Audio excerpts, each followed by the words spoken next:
Hi friends, welcome to Ftopreview.com. In this video, we're learning how to adjust volume level of volume level in Windows 11 laptop. So there is multiple ways to adjust the volume. First one is you can see there is three icons like internet, volume, battery. You can simply move your cursor to that, then you can see what is the volume percentage. Okay, and simply click on there, and there is a slider.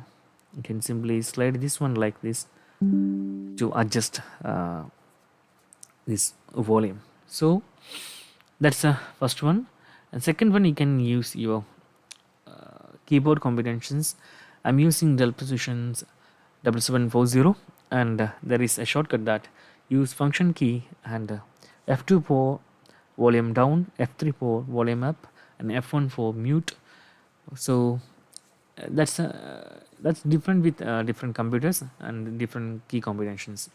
That's the second way. And also you can use other levels like right click, then go to open volume mixer, then you can simply adjust different types of volumes with different softwares. So there is multiple ways. So that's guys. And also here you can simply select which is your speaker through playing, like headphones, speaker, or if you are connected any new speakers or audio device with your computer, you can simply access that from here. So that's guys very simple tutorial. And if you need any kind of Android or iPhone or PC or Mac tutorial, just comment below. I will post my replies as videos so you can easily watch and understand it. And if you enjoyed this video, please like, comment, share, and subscribe our channel for getting more videos like this. Thank you so much for watching. Have a nice day. Bye bye.